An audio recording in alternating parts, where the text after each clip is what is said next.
asasi so emeni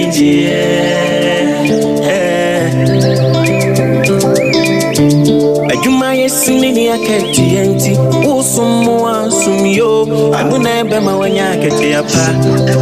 ewa asasi so ewiasimu basumna wasumye dia fanyina masa wansum bisa usumye maketi apo eni je di sompa die maketi apa sompa die asasi so emeni je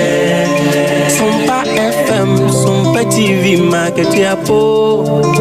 SOMPA MING.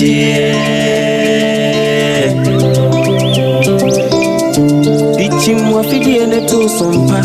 FM and TV, nebema wenijie, eni aketiapa, nebema wenijio. Sabra boy mo dajini be natural suno de wanya bemma we ni tie aketi apanso kamu e market apa our fidi ne to SOMPA FM and TV why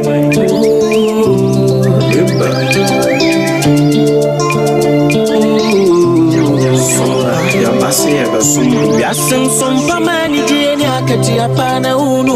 warada SOMPA de asitine munu ema aketi apa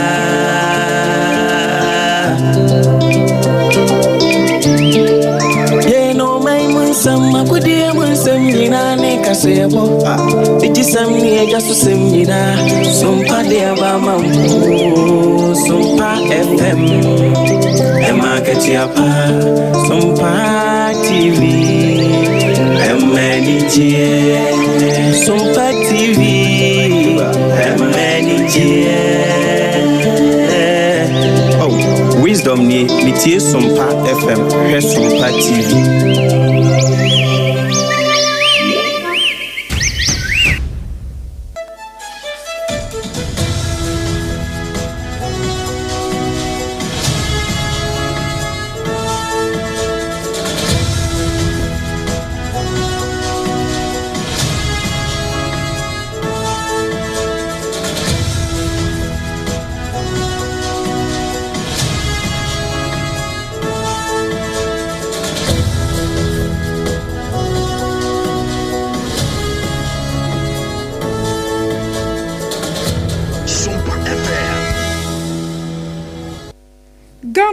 Adeshia promo ato ye mamu nyina mo ha na so biem ana ye joada awia promto broadcast ye boa no na ye baba san mu kufu ade amamu no ewo SOMPA 106.5 Accra na ensemi free he betwa ho na afa SOMPA free kese ye wasantemantem kopo kumase aye 93.1 woko aye kumase kro no a ayiko FM wa mo ba fa bi 100.9 adafo radio Paris France abochimemu takwa 101.1 takwade 103.3 tachiman ennkwa do 106.1 sunyane 98.9 afa SOMPA kranza 90.7 wobatumi atie bi ewonom na doma ene 101.3 Kingdom FM FB ewo mankasim 106.1 Emma Fise decoder no so wobatumi atie ye aye SOMPA FM ana Facebook no so yedom live ene SOMPA 106.5 SOMPA 106.5 Accra and some would do ya deba and not draw was an absent that also a naya fimpimiano and yet you no near the Mokotino be and say.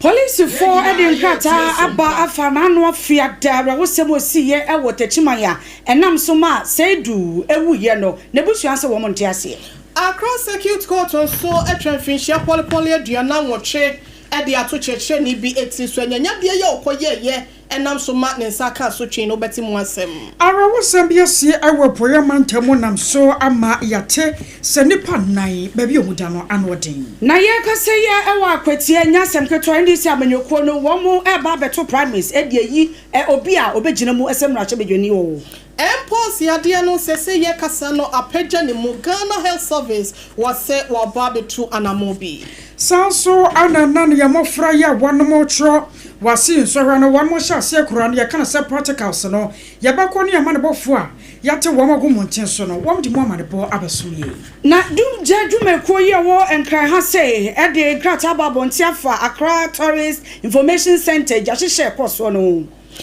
Ghana police for abo homode ma ye ka say wo trese ahye bi a wo susu se nkofo bi akowia efra ma foforo ma bepi o mai mo no wonsa asomo abeka wona won ya bo no nyina no ya nkofo man so de aka ho a Arian so asomfo basan yatena se na yodon sam no ebramo shanan soan sa secure sanitary part wano anaji ababa yara mami ense de na sa secure no ebusuan chanfa no a ana di akagiremu ana awiabrei akosua AGYEIWAA KODIE boatin enimidi mene OBAAPA nana ya keche na fe Oheneyere mami ekua yeboa esia mabronya abrewatia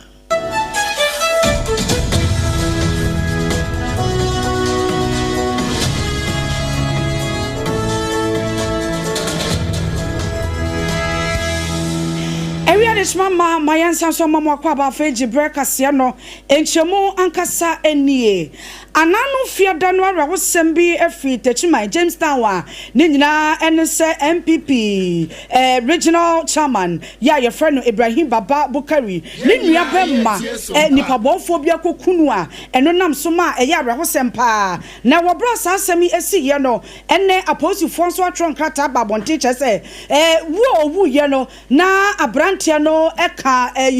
robbery ho ase wiawia ni adade a na ode no ho hihye ho a eno nenam so ema wo mu ehwehwe nkofo a wo mu ekobo okro no ene wo mu dua na chese oti dom wo hwiri eno nenam so ma wo mu atutuo no a ekobo abrantie na mika sei abrantie enua bemma e de atodwa se sa report na posifo de ababonte no womu nsomu ne ensomu china sanse dia posifo ka se woye kromfo no ni dua no enya de a woye kromfo na isa ensem wo kan ne ngotie mbra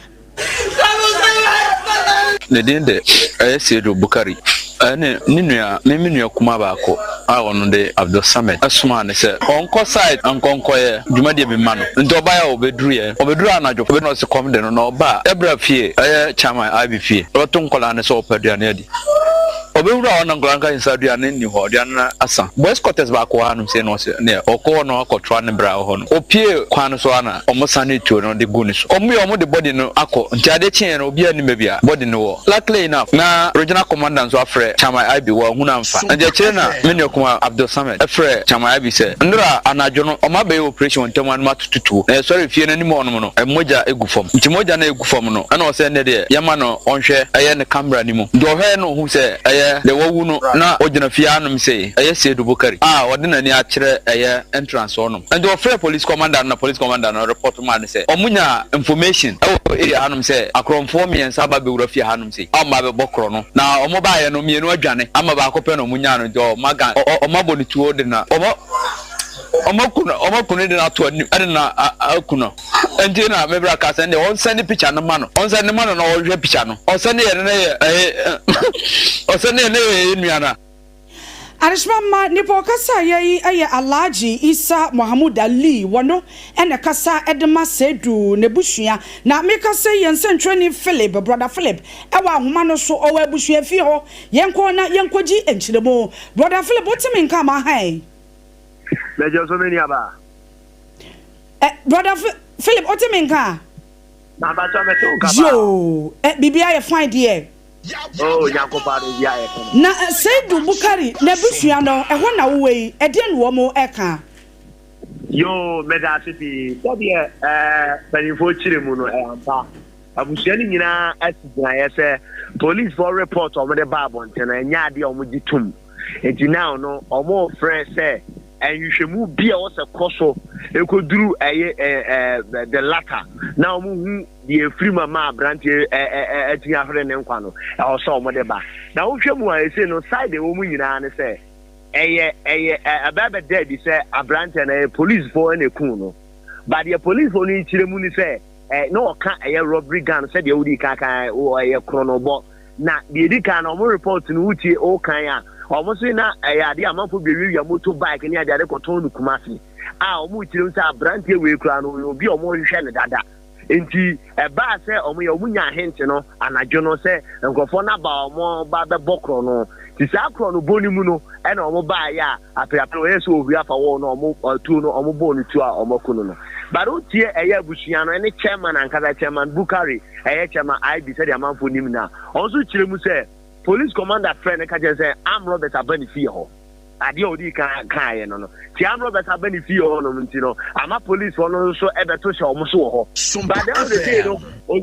o hwe bibia mu wie ya ohu ni say enye eye am Robert na aba no ye okay the police commander say minia no okunu no enye am Robert e ma na busia omo no mo fie so confirm say na police for na aba omo hu no omo hu am Robert bia e di we ma say na ma eye o hu abeto amanfo no so wa say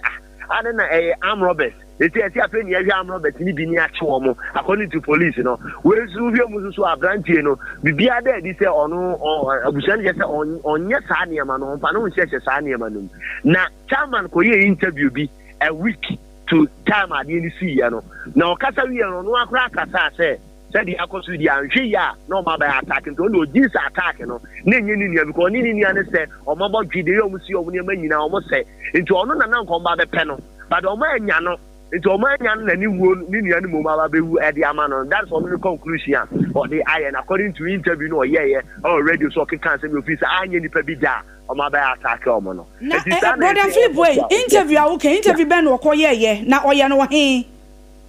no according to you also no radio station ni bi eti ma ye kwa ebusa ne say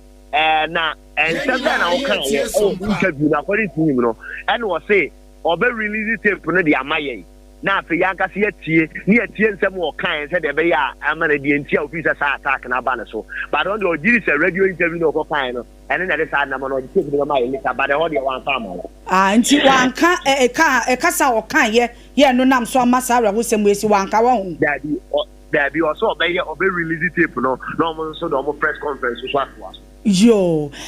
brother Philip ye beda se papa ene wa mane ball adishma mane ball kasa ye aye nsentwani a obutu tachiman brother Philip ena wote se wo bɔ mane e de afa Seidu Bukari ewu a wawi ananu fiada wo sem ya posufo enso e de release ababonten a mika say ebusuane kyerese nya de a wo mo ebeje atumu Yetwa ensem no so na ye komo ewo Accra Circuit Court na wonu makwa setena manam sayo so cheche ni bi ya wanya finhia no aduanan so 47 ya ni din eni so ka Fidels load ya de a watwe no de abagina adakamu na kwadu ya wode bo no enyina ne se wakɔ fefe akwada bobɔ nse ya wanya finhia no bese enso na numu no na wo mo kyerɛ se wo hwa brantie se de wo sigina ho no a na wo hwa akwada bobɔ nse 7-year-old girl na watimi aya ne sanya bransam na nam sayo so presiding judge when monyafo inkumsa ishom enso ejina mu ekasa da bia brantia ne sane ne masi koninti no won kwada afiase finhia polepole aduanan nwotwe 48 years na watwa ade ato ne ti se won nya adwumaden ensan entetre na bra na kwadubofo etwensemo ade akye court no na eye police inspector Edna Eninga watch them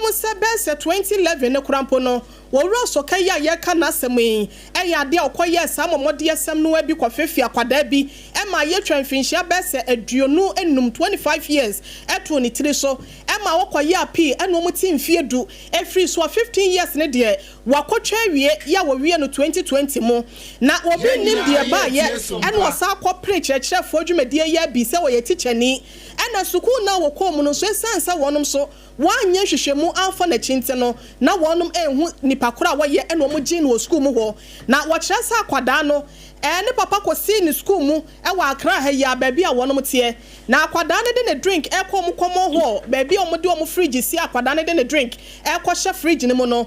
na se na soka yi nso wa administrative block 1 office wo hu akwada no na wo frɛ no akwada bra wo ba ya wo se wo hye pant baabi o pant so ma menhwɛ na akwada no so abie ne dross so de amatiche ni ya hwɛ so ga hwɛ ya person ne baabi asɔle eno ane so ka kye akwada ne si duomi enko wode ne ko hye kyerɛkyerɛfo baabi a wɔyɛ wɔn ho yie wɔn toilet so eno okachira kwada ne se crosset water crosset anasa WC e wo no won tena so na won kata nani ena kwada ne tena so wo ma ne ro ne dross e ho ne se ne flap de ne wo bi ani e de ne nsa ne be manyina wurawura kwada na so wie ye ena wo sa bo ne ntrene kokobọ kese paase wonim na wo boso e de kire wo bi a ade a eni ani ne be ye na kwada no susuro na emoma kire no wo nsa ne ba bi ya ne yenti no wono ankasa kwada na wanya mfinhia so ne nua panyin adamfo ya wone ne gina eno okobo na mane se sei ena teacher ni no wode aya me abusia ne papa antena sem no so na wode kodan court ye kasai no court no e kire se fibre ni mu ena kyese asem wesiesi ye omaye omuhwehwemu a so kase wono woni fo e wa asem wesi ho na so omuhwehwemu ne kosi ase no ena wo kyese da bi nipa bonfo ti sei de ye ne ne tena wo man mu sa won san ko kire ade biem e wo school mu a wo be ha dwinte no emfinhia aduanan wotwe 48 years won ko kire da bonprachi na wonya adwumaden fantastic no from fia sa enyambra sem no nyade a wo be yobiem e wo no so na setrem we ene ensem kakra ye no so efri court to Accra Circuit Court e ba ye dane ebiechi e de amamo agosoye kwa ma no so no yakwa akodi enkomo na mpofia se mensene mu ne yedru e watoye mantamu awewo sem ayenka yensa aka trose owura bia kwa akofo no wankasa ne nua bema eyire ama asem kase bia pie ade afri mu a yakase owura no enka tiasefo ehu biem ebeneza mansukujo ene wa homa no so a yene ne kodi ho enkomo eben ma hai na josumi aba na atoy mantamu bokode boko so edumba so danye boko sa ayara wosamo bayan komaye asem no esise yankasa yo minya ba mani fenchia famo bibia na segu we free kasidwa o teu ana de or show wo Facebook live ana TV dumpo wosemi ene yamma o si e wo mpoho etiu e we dumba so no sempo fiase na nsino afe e wo ataye mantem hanuze ben bo di dame sefesemi wo feli tete oye koboni na we di nsino aduanan na mesin ejuma na oye osan be oye ejuma nti sika kakra woni nsem na ni na be sia na oden ka ode pebisia be bi na owa no ono de aha ni nia pin ne yer oni ne tse na free oba o asisa de 1 just the 2 osan ni nia pin no ho ye onye ejuma adodo yara nti ono oye kide o sister de 1 me pin de 1 me kakama de 1 no odidi o ma ga ni skatin kanka no so odidi ho nkaka na eyi ogma nkofu ehuni no o ka ho asem kakra na chede jani jintum be mbe so jintum nti be yin na on ne chene de ko dara on ne chene kakra wancha na won de ninsen pray no be yin on ne chene o se de ano onya no be yin kakaba no tekeni nimbe oya ni nti oni be sia no kwachehye ho de wokoye abortion kwakuyi nifu no na mo wanko ayasa de papa bi waje efie bi ma wodi tia ma wode fra ma wo hu a wo son ma wode fra ni nebi na mo fa medu wo a won fra bi nka won nti afaba no wontu mamba wancha bisiaba no de mo from dama nekim wodi wi taba no ya nweni nti nebusafo bai de oba be fa na ko sana na fo won fie wo fu baby wo ba no fa no nko de nke benyimbe ya tete ya eye dam nya mo se nko de o ka wondo na wo kwa wona wo no kwa ya mamme bia na ko di fie bisiabe nanso tete no ogwane we hu nti ya na fo na nkasa wodi wo fu ndekwa no wo sie no na wo ya mamme de a eyi ma edumba fo na wo kwa yi ni bi no worka wakire de bisia no nya na nkasa no ni fe no na mom so oye be ni na o ma ledu na wo de fim na wo ba ti ni wo ba be ni so we gwa no wan be bi a ono bisia no kwa mama na nkoche onda wendi na nsa wendi ina be inde ne djuma hina sa se de ore sei afi be be de aye insanom afi se emene djuma de onya onye usika no obaji sika no we di djuma no so onye afi ewi nketsenkiti bi akeka ho yareba be bo be being or it's not on tree. I do want on tree. Mama, share my being Bawaya or the Chivo. If we know the demono, share my wire or the Chivo. Into the no for the ma, because we chill there. No, today. It must be I'm funny, no, I can be. Only a cheap and walk related power can wine it. In our down they take with the female neither could see we see. In Toronto, we see Williama, I like to see Abu Williama, walk up with Musi. Asami yara wo samuti sesi an one more penokrabrana. What I Na me bisa se akoba ne seye no one more penokrabra san se moja fra no wadie. Oh, any day any the question they are na okokosi we dumba so no ma. When the yina to all you 1 month nti in that we see no say na o win for no or say nti we are na okopenkrabia what dey yini that to. You Mayano was Eben and no man a bush shama what yama way.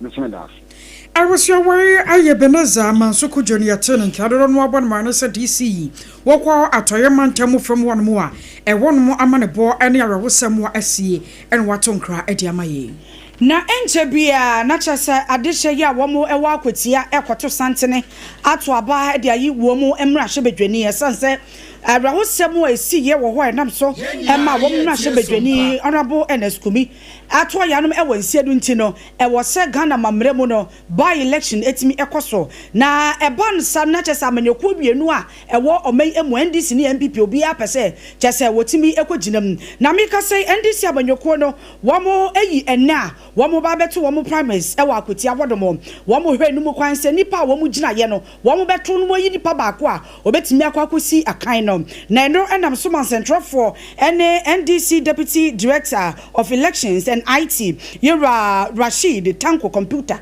ye no twetwe nkomo no wo so womo aye krado pa etwen are satisfied with the preparation for the primaries which will be held in Akutia to elect a parliamentary candidate. As we speak now, there is no problem. The delegates list have been delivered to the 3 candidates and everybody is set and we are prepared for it to make sure that we elect the rightful candidate who will represent the NDC in the by-election. But I can assure you the NDC is going to win the election. Adishma Mani Bokasa ye NDC Deputy Director of Elections and IT Yera Rashid Tanko computer yenono ena etwetwe nkomo na yenkwa homa no so yensentrani ye obutu Solomon Fakia feka owa homa no so yenko di nkomo hwesanye enhyehyeye sitie ewo akotia wo no mo Solomon otimi nka ma han ya buru ya pronto epia o na akwati asen na sisia wadawo ma ya uba akutia kama jo ninsa empanfo se obi town na ewo betwamu dia na nyina akwawieye enche bia na emrahye badwane na wo gyama ma akwatia constituency no wo befa no koye na esese electoral commission nhyehyeye se be ya wo betimi apedipa foforo na wasio amanan enche bia na MPP amanyuku no omo de nya adwen so ombe election na mmom omo sesa amrante ne betena form na ka candidate ye di agro no se kabrunya na se ye ya edukochi surumonso na MPP for so on that any wo meginam 2nd September no the NDC ni di beba bia no ene wo mo no se be kafra che buko banku wanya na yonko a wo bono no eno na ma NDC so bufu ye se na de ye di besi wo na won so waseleti won team enti mene wo kaza se CA uba akwatia na NDC amanyekuo no ye internal election edi nipa nyame ya adoma 2nd September no ene obebu MPP ni pa simple na nipa wo ba be yi wo prayer no aye nipa mako 1076 womo ena eba beto aba enne na nipa ya pese yeyi omo so aba so nipa mako miensa eye konin dodo na friend AK Atanka Poyoyo one wo gina mu bi Henry Boachi Yadom one nso ewo mu bi lawyer Bernard Bediako one nso ewo mu bi me no kaza sisi ane de delegate no asase to aba kama fefefe na enche bia na isi regional minister eye maami ahofefo eye Rita Kosia one nso aba bepie mu sanzo na isi regional chairman NDC eye Dr. Kebo one nso aba bepie mu eye national organizer Honorable Joseph Yamin one nso ewa ha na adoda delegate for ye omo free national omo sha abayisu me no kasa positive omo ha de almost 150 na omo sha aba no so ye start ya bra no nko abo no ye nti obi ye mpai obi ano ye mfatu nhwe obi mfo no ho e ko no jo kama delegate for no omo to omo aba omo arehye mu so mbewini no ebebre ade omo nchene abehyehyehye wuram ebebre nso ade omo t-shirt nso ahye omo bag mo omo ne nam enti hwebo ye de no nan akwa wieye na nonum no de obesu de wotia ye ne sika kam ne bekam de osere obesere no wobesere na hwebe ye hwe twan ebesere ne ni nyina ne se gise nonum abo mo Solomon wabo edwuma papa kwaso edi ekire wahu de befri atobia no eya na wa mayaso ate ya dase adeswa mani po kasa ye Solomon feke ai wado ye sentreni a obutu akwetia wote se oboya mane promise ya NDC abodwoko no wo mo eto ne ne eyi nipa obedi animo ese okosia kan edi ama wo mo na wote se obomu nchemu no Abusia ya tuansam no so ede amamwa impulse yade ne yabo ho de rudodo na ene de akyerem so meyi mu enipa no ehya sese eye omo wafi wesem no enkakran na ekọ animu na July bosome ye no etwam ya no ne da neto so aduonu mienu ena apomuden adwumayefo ede betu dwase wo hwe impulse yade na eyade July 22nd no na enipa baako ena afrimu ato yanom ewo ensiedo ena afensu nipa afofrofo bese aduonu miensa 23 ena wonom ya afofrofo so ayade ebi etimi aka wonom na eni chebi yakasa ya no July ne bosome no ekwa awie ye pepepe na se ne deto so aduasam wo no ena Ghana Health Service aba bonten ede aba betu dwase nipa bese aduonu afofrofo ena impulse yade no ebi etimi achi wonom no kyerese ba bia ne emekọ no kane no na eyade a wode wani kyeremu ewo eye second cycle school ne secondary schools ena afa private schools ne se omo hwe na wonom ede eye enchechire dwumedie ede ama wonom ewo yade ho na so no yewra Dr. Franklin Esiedu Bekwen wono ene director of public health ewo Ghana Health Service wode atodwasa wo tere won kwaban mu se beye na ye kasa suapo ahodo ene secondary schools ahodo ni nyina mu no wonom ede enchechire dwumedie no ebekoso wo na etimi aboa amankwada ahodo anase nipa dodo wo no wonom ehu yade ho popoye na ba se bia ebi eye obi antempa no watimi akwako ho apomuden empanyefo na no eno wo kyese won Ghana Health Service anase Ghana Health Service no wonom ne Ghana Education Service ena atokesa sedwumedie wese no wodie na ne kasa ya wode ba abontin no ena aka ho bia ma Dr. Kingsley Agyemai wono eye mrahwebedwani saye health committee ya wonom so mrahwebedwam no panyipa ya ono so eka won ho wo kyerese kwanya aban ne faso na impulse yade na se wo to susa no eye nya kakrento obekeka no ho a won keka no se be ya sa yade wese afi wese no enkoye se nipa be se mienu miense ekọ entimi entina nanom ewon se de no kwan se ba ne sente no we ene nsem kakra impulse yade no so no efrimo eba na afiti anu ade ba ne yebo omane se okwapoye mantamu a achim saman arewosem bi asi ebra srafo dom a womo anabo chebi Goldfields mining company no enwo ban no womo ne etemamufu a womo mpotam wono de asi nipa ya chase na anya samketo ma anam so amene ya yakase no amanebo ekiremu se enipa nan na ebra srafo dom ne to one shot fa wiemu sa no akwa woka womo amene ba bia wono ta ano ayadin ye pa na enipa nan ya yaka wono asemu ya tese oba ba ko a batan ya wo mamu nso wono so aka hu bia wono kwa de nipra no ano odin akyere miensan kai a wono mo aka hu bi anam so ama temamufo ya wono okro no mo ade atodwa etrosan yekoso ewopoye mantam no ano ya ye den sanse wo mo ate wo mo kroso na afede wo mo ya dane atukotena no anya dwomba makwan amana tumisi to abro no abo ba fa ni sika wa ha ene to aka no te ba ka be chia me nyan ne ba no na ye dan ana so lo ko da nti alopa ya nti frɛ me ko me mai ko bi sa me mai say e dan no mo so kyerɛ say aso to aburo nti apon a o tito no o se me niam akɔ e de to aka no to de ko srim hospital mo ye na ye be say bi sa ne say adaga na mbra no edi ebi na endi ebi ana because obi tunsu obi ko ya dwuma ketu obi ache no ajele 15 years mo de mo amoba mo de eli nipa no mo diverting suo no e tunsu na namom ye nti asset mamu for ye be complaining ya what is so just for e tatai mo boyen ye say nti asset be say mbisa say 100 ye si okro mu ano e advice go say soldier ni obi adwuma ho ye nti ubo obi tu ana ye nti asset because the mo de e ba so sama ha na de someone here ya de be si no e fa papa na anochi no ana chemsa manhene bagma Dr. Oforinya kon wono so de kakra to so kire se anam so krampo manei wa hyese nhwemu mapa entumi enkoso that we are hanged because they started over so many months ago. They never, so they sacked them from where they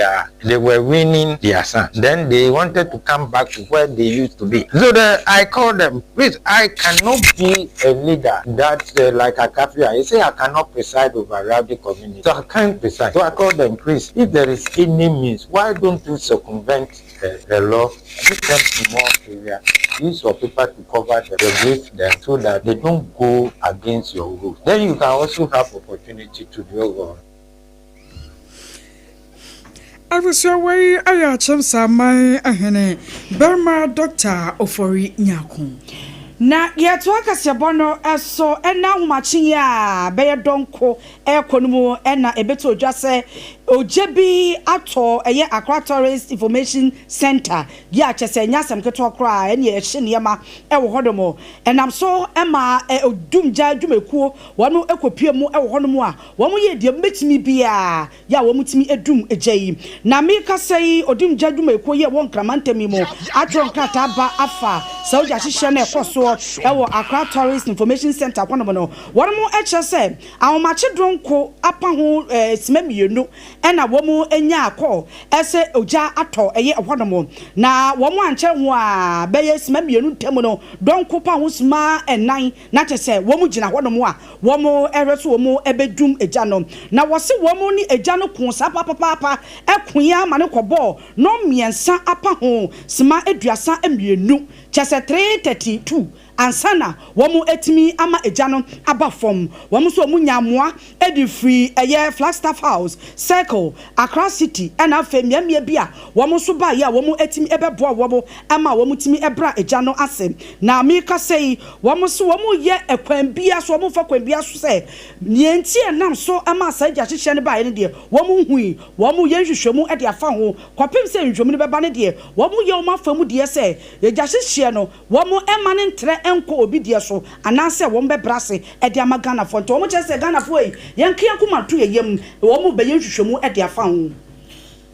na abusia yetu ansam no so e de amamo e wo SOMPA 106.5 from Accra wabra ye mfidie awodo ye wo mani ntrodo ne ntroda ne nyina no e to e de fa ho na ye remu e wo Ghana Police Service wonom so adwumakuo ne mu CID wonom department no mabom ho mode ye adwumaso ama ye kase wonom ati operations bi ya wase one day wondwuma ye wo die nyina no ene se enipa bonfo bi a wo wiawi ahye cars e de from afoforo bo magana mu ase no no won hwe na woni wonum enkansia ne se be ya wo betimi abra wondwumadie no ase enam sayo so ama wo kyerese cars be se ensia ya wo susu se efri Canada man ne mu ena wonum ewiade ba o mai mu no wonsa asosa ahyensia ne mu ama DCOP Lydia Donko wono ena ye Deputy Commissioner of Police anase Director General kra e wo Criminal Investigation Department wo ena wodi nchechiremu ema central for wabra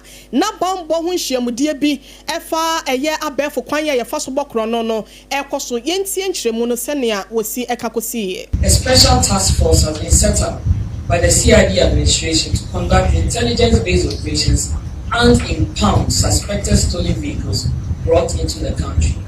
So far, the task force has successfully impounded 6 vehicles made up of 4 Toyota Tundra vehicles, 1 Toyota RAV4 and 1 Range Rover, all stolen from Canada.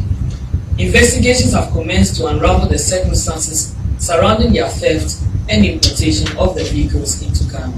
Intelligence gathered on the modus operandi indicate that criminals use fake identities to rent vehicles from car rental companies. While the rental agreement is in force, they clandestinely ship the vehicles out of the country. As soon as they are sure the vehicles have been cleared, they stop paying the rental charges and cut off communication with the company. By the time the rental company realizes that the contract has been abrogated, the vehicle would already have been shipped out of the country of origin. Awusia Director General CID office or DCOP Lydia Donko and I watch him say nipa we say ya de no mo te Canada mine mo nti no mo da no mo dua broni na baby a wonom rent cars no na wonom akoy pese rent o cars na wonom de ama wonom na wode ma wom a no mo so ahyepo e de abo mai mu ya watch say Toyota Tundra no makoma nan afa Toyota RAV4 no so baako e na Range Rover so baako ya ni nyina ka ho ensia e na watch say wonsa ka send nipa bofo we say so no wonom enso ensaka wonom ne no echine so no wasa ehye Ghana fo nyina say yenhwe na yenhwe ye ho yie send nipa bofo na wonom yesa na ema no so no eyade a se wanhwe ye no wonsa eso mu dia ba bia mra ne da no wode berentane. Let me assure you that all cases are being handled diligently, guided by evidence and due process. On behalf of the Inspector General of Police, Mr. Christian Tete, I wish to commend all police officers involved for their dedication, especially those who continue to work long hours to gather evidence, trace suspects, and ensure that justice is served. A special thanks goes to the Office of the Attorney General and Ministry of Justice, particularly the Office of the DPP, whose hard work and dedication gives meaning to all the work we do at the CID. We're also grateful to all sister agencies, and I want to particularly thank my brother for his unwavering support. We've been working tirelessly night and day to ensure that victims are actually rescued and suspects are put before.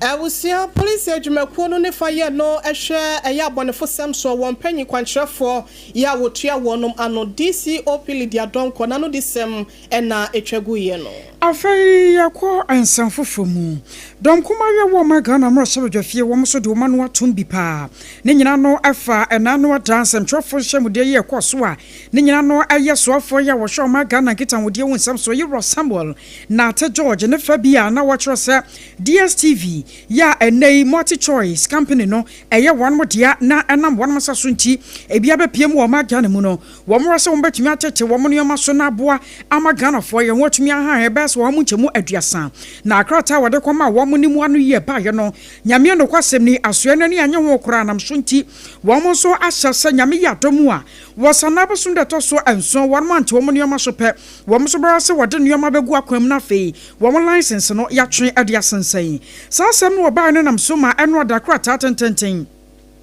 Every DSTV, Panya Quantrofo Yawatano, a woman can a mu epietcha, a ora Alex Ochri, and an hour Cheramusa Yamianimye, woman Yamandia, one more to tell one was Shinemum, dear Swafon a run quine, subscriptions I would one better to show, one munch and what dear Sandia, one worker say a bit me ye, Juman and each yas and Primpre Yatia, now one more data, one more crackra. Now, some were by no, and I'm so, I'm a drum Kumaya, woman, Ghana, Russia, your fianso, at the woman what to be. Achara said ye aka Ghana fo nyina sansa DSTV no hwemo pa no a ene ye bobolo kese pa e wonom ne yi no na ne fa kese so Ghana fo benya bi commentaries a wotro bakoso a na sa DSTV kuro ye anam so nti wo mosra pa sa de aka kono enya twema mentwe sansa twema mentwe wei e makorabo enti e wo se wonom nyina adwene kwa bankrom wonom tena sese won konwa na wode yetu ye sane be ya eye MultiChoice a wo na na wonom sa so DSTV abepiem wo magana mu no wo menya won wonte ase mapa na wie kire so a wo magana nso de ye pase ye hwehwe yensa betumi aka ama no ayeje na ebradom kuma no won mokasa ewo wo magana mu no ene wo mokyerɛ sɛ won nyina ata kire bi sɛ Ghana fo yemfa ya no ntum sane ye baya asɛm nyina no ebetumi asipo na de Ghana ye hwehwe no yensa ebetumi aka na enam DSTV ene Ghana Phones and Semientino West Africa Regional Director at the Market International yera apia kusi adumako ono so akasa dia phones e kwanya DSTV ene MultiChoice Ghana for Ghana for efa so no wose enfa kwamkura esan se wose wo hwe DSTV pa se bibi se wo mu a wo frɛ MultiChoice for no wo so ede obi foforo ede ama wo se nipa no besiesie mfa ma wo nipa no ban so oba na osiesie wi a chese sika obeji wo no nti wo sinka mbremu a nipa na wo supply no ma yade no se bibi se wo mu a wo se wo a sa company no wo na obehwe na osiesie wo wi a bi a kitu e bi kura sansa ye ne yeto ene yusuo na waje kakra na nso ye frawo na wo kofra obi fofro ba bi enso wo mesiesie maye nu a na chese wo ne ye ani ne ye. The minister is not talking out of nothing. If nothing at all, we've seen that the Ghanaian city has appreciated since March or so. And it is fair and reasonable that MultiChoice also passes on the city appreciation gain to consumers. If you will recall, somewhere in March, MultiChoice increased its services tariffs by 15 to 18% across board. And I mean, it would have been reasonable if MultiChoice could have even reverted to the pre-increased prices as a way of showing that they have Ghanaians customers at heart. And MultiChoice can choose not to reduce its prices because it does not face competition from any other provider. You know, Ghanaians are stuck to MultiChoice because MultiChoice has a premium content for its sports programs. Nipo kasa ye orua apia kusi na owie ye no wa mananso wa watwa so echemu se ene communication minister ama MultiChoice for busumi ne de etoso enson se wa momra na nhihye bia wa monte DSTV ni so ni adade wo sese wo mo ante so a sen ne bekọ no. The license for broadcast for the EPL and the Champions League, for example, is done at exclusive license to MultiChoice. So in Africa, no company has access to those premium content. And this is what has resulted in MultiChoice becoming dominant in the TV market. And I think that if the minister wants to bring this issue to finality, we find ourselves in a free market economy. And so we cannot necessarily dictate prices to businesses. If MultiChoice is not trying to comply through the moral suasion by the minister, I think that the minister can use more of a market approach. Ora Pia Kusi Adumako West African Regional Director at the Market International. Secure sanitary pad. Anaya kan for a day amawo. Sankan soon was shasi gugu sano. Wabi wo hano mu a ne bra ba sa no na ne yem hyehyɛ no sansa na tade a wo ba ba hyɛ wan hwɛ yi a na ne ho kwa akɔsɛi na secure sanitary pad ne de wo bo a abusua unsuro bibia unsuro so abasha tare fita na tare tuntuma na akɔkɔ sansa we no ɛbɔ ho ban efi leakage ho enliki fa ho empepem fa ho enya bibia enti dano da nyina no fili secure dankasa na secure se kan kyerɛ sɛ ne bo no so da famu enti babia banya bi no wato wokɔ supermarket a wodo mu kɔna shops a wodo mu mo ahodo a ne nyina no ɛyɛ secure sanitary pad ne papa ana sadie ne packaging ana nneoma setienti mama excellent cosmetics wa fan dodo mu ya kwa santemantem kropo kumase a edum pz one muton bi afai kwara so west taxi station one mo a order some performance lane ni mo e won so one muton bi wo hono mo fry 0243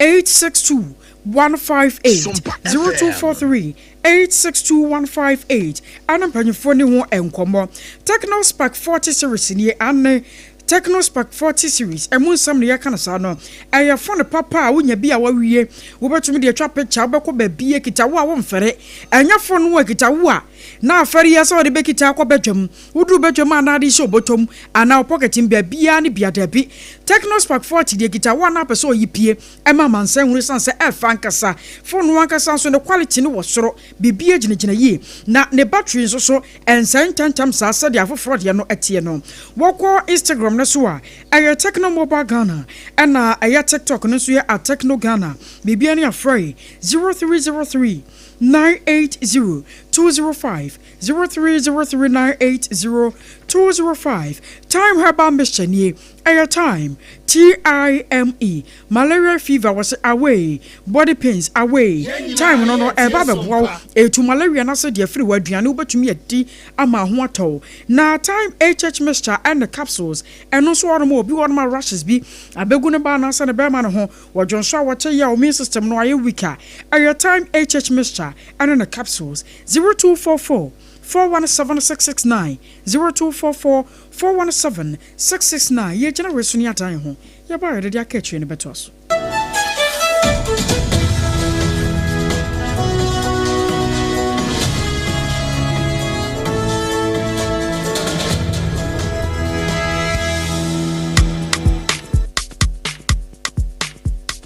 Kweku minim se wayeshi me kraman nane na so ebony show ho embaso Mane hon sepeno. Ebony condoms comes in different flavors and available in all pharmacies, chemical shops, over-the-counter shops, and pubs. For bulk purchases, contact 055-230-0075. Ebony condoms, Ghana's most pleasurable condoms. Make it worth it. We got peppermint, strawberry, vanilla, chocolate. We got peppermint, strawberry, vanilla, chocolate. It only the view is a condom. The condom only then it's not on, but the support as a condom. Endpoint Homeopathy Clinic. Ghana had the obi enim say ye prostate. Na baby omutibi ye screening ema hu ni ye etu asia. Na ye Endpoint Homeopathy Clinic. Anase ye kidney, ye liver problem. Wo fa baby ena adjujo. Na de fa ne premature ejaculation no a be ma bi a wo ne wodofo akwakwahia. Asa wo di ne ho agro. Asa wo tonte. Ene ye bra Endpoint Homeopathy Clinic na ye moa wo. Ema ne mema mo pa wo. Ye Endpoint Homeopathy Clinic. Wo mo da mufua. Yare bia infections bi ne wo ho. Anase bia wo hwa wo fa baby na adjujo. Kidney problem, prostate dear, and your Endpoint Homeopathy Clinic. Kuma se ubehu Endpoint Homeopathy Clinic. Ewo kronoma boy here. Ena Accra hanso so dear. Wo mu gine mu ankasa. Ewo Spinters baby friend share signboard no. Wudru na ubusasa wo pe Endpoint Homeopathy Clinic. Obi an ebetro. For Endpoint ewo 0244867068 and 0274234321. Endpoint Homeopathy Clinic. Wo mu demu fo. You can call it Slim Macho. Make you spark anywhere you go. Oh. Ghana, are you ready to level up the vibe? Introducing the all-new Techno Spark 40 series. The phone that has got more power, more style, and more spark. Sleek and classy. Kaish! Big screen, check. Long battery life, check. Crystal clear AI for your next viral post. Triple check. Super fast processor for all your gaming, streaming, snapping, slaying, and flexing. You can call it Slim Macho. The Spark 40 series is built for the bold, the trendy, the Gen Z, and the unstoppable you. Don't forget mommy and dad you. Long-lasting battery, Techno is your plug. Rush now to any Techno showroom or authorized dealer nationwide. Whether in the north, south, east, or west, we always have one for you. All at very affordable prices. What are you waiting for? The Techno Spark 40. Slimmer, faster, sparks everywhere. You can call us on 0303-980-205 or follow us on social media. Techno. Stop at nothing. Era, me pacho brana me hwa de wo bagi. Bra, aden, enen so biem. Hey, time heba me hya ya me ka se yi ba kwin. Ani wayi me ensen. Bra, sanya time heba me hya esia gyimi ni me fiefo enya de abako ebeso yen. We de udi se ofa ni nyina. Time heba me hya me ka se me di one dance ya heaven ene de mekwa akopie. Enti se malaria we draw ne time heba mixture. Enye enunku o, de nanum ato a wontimi anidie no. Time heba mixture duro no ene ye ma wo. Oba a wafa afuro de o ma akwada nofo. Ene akwada woni mfie dumienu entimi num aduro yi bi se obeto aduro yi bi anoma hwe se wakọ hospital anase lab ama yehu se wo atridie malaria yi bi ansa se opetam heba misha enuro dudu atu a fuani kire KNG Herbal Center ewo Emrom Abidjan House ana ba akoso wo atonsu Monaco Junction eno echi obenya bi atowo over the counter medicine sellers any herbal shop dodo na emu Fre 0244 417669 Kayo set time no TIME time herbal mixture afi malaria fever bi adani ziba ewo munu betu akọ FDA agi adwadie nkratoa yi atum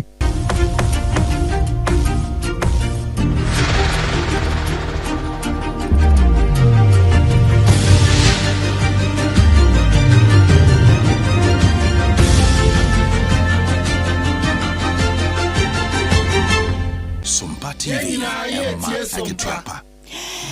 Adishma mayansa so mama kwa bebiem ya to akase bono eso Dr. Franka Mwako hene eya Santa Mantemu soafo na meka sei wode nani akere ahafo south west ena fei ahafo south east ene ahafo south north mesin emwa wo kwa hwe dwumedia enkoso wo bra aban ebetena benwa no so no wo mo ede ama na meka sei Ebeneza wosu asa edi akira oba bebo ya amaneye ebe no timi nka memwa ha ejo sumenia na udi echede na ekoso doctor said dey medase ena asantemantom soafo wode na probo ababe kimu ahafo ano southwest abato mpeso aso na wo ahafo ano southwest aso enyema bi wo fa wo oba be hwehwe so be ya aban dada no abreso no enyema omuye ebigaaye no na bi mu so edumadia omu so agu asase omuye e wa hafe no so no e ya de se omu so asase na wa na probo no wo osia additional assembly advisory nyina ne advisory aban advisory nyina omu ha nyina so mo suru ba be dim to ma tira be ya enyema bi wo fa o betumi ede gugu akom na aban policy fufura wo de ba no so no o betumi acheche mo tiri omu e bi ti say 24 hour phenomenon o betumi acheche mu ede atiri mu ewi acheche so no wasaba be hia na nanu ma chankunya mu kunu so a ta ha no so no e ye say wo ba ba hia na na ajima bedu bia doctor na ajima bedu bia amna fe so no wo de nani akwa kopiem e wo agenda 111 jumadia ekoso a abadada breso no wo mu aja ato ho asisi amno kate contract ni site no so no wo no so akwa de nani akwa hwe ebi mu so no abai ba so no this year wo no eba traso fufure acha se di jumadia fu bebre e de ati na so a wo ye ba bi ti se gina no fu ya de se wa she school fufura to kwa wo ti wo a e no so wo de nani be kwa hwe ebi mu so park so so ekoso e wo mankan so kuro na ekoto mu no ya they say what did me ever share now for so what me any and 24 mo share said be dey so e bi nkomo o wie so reclamation site be dey so e wo man ka so abanda na be so o ye mining na obuja ahoro so ya dey say me nyina so do what dey ni be bo apro no akwa hwe o wie o furu ha no dey ni apchirem e wa ha for south east e ho so di be dey so nko a wo kwa kodu wo say agenda 111 na afri so enyama bi ma e project e abandon we NPP abayokoro abreso no ni nyina so ya de so de nani kwa kwhwe won sa to an kasa so say aban we na oba no wo budi 80% of budget no ya de so mo de budget assembly level no a enu ti say be boama project we gree no ati bi aba manfo bi mo mo empesio e wa santima jamo a wo sa wie wo sa kasa no che say wo hwe Ghana ha say na baby bi ti say obo ase mankan so na so atma podo nyina ya de say minus adwumadi e koso eti abade de ya de fofo ba wo mo ba be ye dia bo bi ti say cooperative mining center wo mo ba be ye na cooperative mining center no e ba be boa ama maguru bi mo budo mo age fom to mu agudie debre no enso so no e ba be tu aye ni kama no mo de nhye pa gu akwam na wo mo so atimi aye aboa ma mining etimi apega ejira na so e ti se tem no ka say die wo guso ene doctor na najima bedudua e wo edema wo mudi nkomo wo no so jimeni so aduhuru atunanim e wo mioma wo no so ba be ye e wa ahafo no South Africa. Yo, Ebeneza Owusu ansa yedas papa wo boy dwuma papa yedase arishma mani pene ne kasa ye nsentweni a owo Ebeneza Owusu ansa ena ye no ekodi enkomo no Ewie ebusia yehwe na yenwura ensem foforo mu na kwaye ho nsem ena yekọ akọrem no na sayada na yɛwura John Dramani Mahama mampanyin ɛde betu dwa sɛ wohwɛ sɛ nea nneɛma esi kɔna na nanom akuafoɔ ne titiriw ne koko akuafoɔ no wɔnom ayɛ epupo ya wɔbɔ wɔn sunsun nanso yɛkasa no wɔnom ɛda sukachi ne nyinaa ne sɛ mpenten kwa hasuo empupu a enwura ahodoɔ yɛ taletale wɔnom enkran ne awowa ahodoɔ ya wɔne wɔnom bompo ne mpu nyina da ɛyɛ ade a wɔn brɛ so aba ne ya na wɔn twa esan sɛ koko boɔ no enhyɛ da enkwan ne mu bie ne mpo no benya ne dodoɔ mu a na kyɛ sɛ afe no ɛkɔ awie yɛnti no sɛ kuani a wɔdɔ koko no ne ho bɛyɛ da na afe no ɛyɛ aso wei ɛnam so ɛma wɔkyerɛ sɛ na bɛn no ɛwɔ ahofama sɛ wɔsi nkete wɔbɛyɛ no afandie bia sɛ bɛyɛ nananom akuafoɔ ne titiri koko akuafoɔ no so no wɔn so wɔn brɛ ɛnyɛ kwasɛ bɛyɛ a wɔn so wɔn dwumadie yɛ wɔdie no bibia bɛkɔ yɛ amesika etimi aba wɔnom ebotom na asampa asa agorɔ abusua akakakra bi ya wada ya ebeya na koko no ye bia no ne no na aba beto dwa se nyame ya adumu atadwefo wa akuafo no wonom ebete den na esan se koko mu empegyamu no wanhwa bese 70% na wode ebema wonom ewo ebo ye ne ye to no wa adwaman so na ja se ye di komo sesia no wanhwa ya koko no ne bo anko soro kora no na ekọ baabi nanso no won mankasa wonom edi hu dwuma no yenko ye Ross Stevenson ana ne boaten wa ye National Cocoa Farmers Association President na yene no emon komo ye rawada roma woti enka ma ho so mpaso nie me josu o ma me papa na wona muti sen nyankopon na da roma ye fie ni na mu mema mutiri nkwa de dikan aya je na esi aban ne se mo abrache mo aheso ne pa mo pa hwe nkna ne ene ye chamfo ahodo ya mo no mo bompu ni mpo no se de koko no obepejam ama se de bo no ye to no adwaman so no beso ohamu abupe bese aduoso de wo be wanhwe ya mo nsa beka sen ena wo sigi asem ntina mema mutiri nkwa no yo me so na sanya SOMPA FM o na sana odun so de ba ye se ye to abanuma na obema yen 70% FOB price said ye de bia okan enti yen ye no ye hwe nanim ye hwe anim se ebeba saa enti eno so ne constitutional because constitution no na cocoa board law no okaso oton koko a oma ye 70% enti se no no de ma ye ne a yeni oha obia papa na enti sesie na nkasa no ebo no sepa na nka aban no de ba enka ebeye mo abodwo so ye de ye di kan mate se oman ni ye de emrase bedwa no enhyehyɛ ye ne ye de ye adwuma oba aban panyini na nkasa ya to aban no a obidi akonya no ono ode mra no na ye adwuma constitution ne say